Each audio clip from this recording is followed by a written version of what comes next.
What is up, YouTube? My name is Isaiah Barlow, and today we're going to be talking about, is cash better than credit? Is credit better than cash? Which one should you be using? Yeah. For those who don't know me, my name is Isaiah Barlow. I'm a videographer by trade, and I do personal finance videos and personal education videos here on YouTube. But for those who do know me, welcome back. For those who don't know me, hey, how you doing? And hit the subscribe button, bell notification for all my new videos, as well as the like button. It really goes a long way. I appreciate you guys. Hit the like button for the algorithm. But let's go ahead and jump into this video about cash versus credit. And let's start off a great financial literacy conversation with Dave Ramsey. For those who don't know who Dave Ramsey is, and I don't know why you would be on a personal finance channel and not know who Dave Ramsey is, but he's like the #1 guru of like personal finance, probably next to like Robert Kiyosaki and like, I don't know, Warren Buffett. Dave Ramsey actually had a post on his Instagram the other day, and I was just kind of surfing through the web, saw his post, and I was like, oh, that's interesting. Don't necessarily agree, but interesting. So I'll read the post off for you guys real quick, and I'll throw it up on the screen. Blam. How a credit score is built.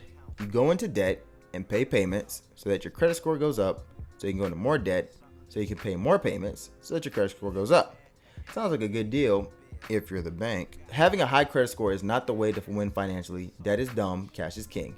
You can live a great life without playing the credit score game. Tech-free community hashtag.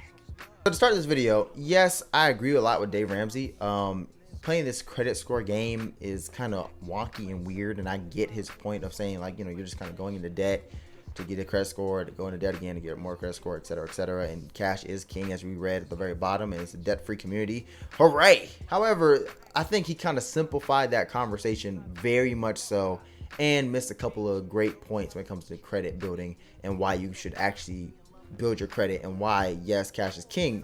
However, though, there's another point. So one of the things that I think Dave Ramsey missed is that cash is king, yes, but credit is control. What do I mean by that? So cash being king, as we already know, yeah, you can walk into any building. Like, let's just hypothetically say you have $10,000 in the bank, and your name's Isaiah Barlow, and you're trying to buy your dream car, which is a SRT Hellcat Durango. Please, you're in the Dodge dealership, you're going in there, and you say, hey, I got $10,000 cash for a down payment for this Dodge Durango SRT Hellcat. I am ready to buy it. Let's do this thing, man.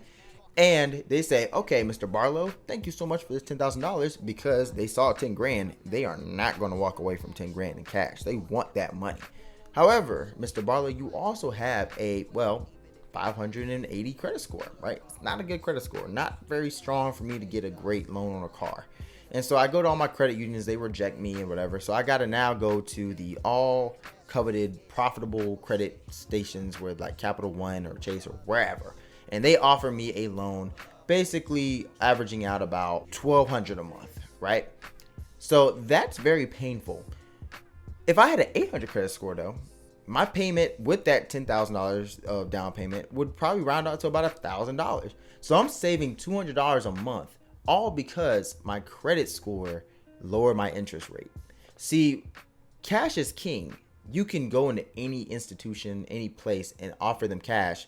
Well, that's hypothetical. Some places might think you're a little shicey if you only have cash, but if you can walk in with a lot of cash, most people are going to really give you great service. They're going to say, hey, how you doing? Because they know once that cash is theirs, that's theirs.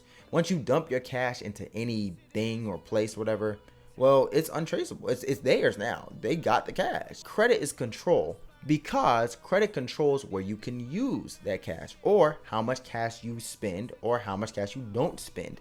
When you go in to get this this $80,000 Dodge Durango SRT Hellcat, yes, you can get that vehicle with $10,000 down payment. They're going to love you who you are, but your interest payment is going to be so daggum high that that $10,000 you put into it is going to be washed away by that $1,200 you pay every freaking month.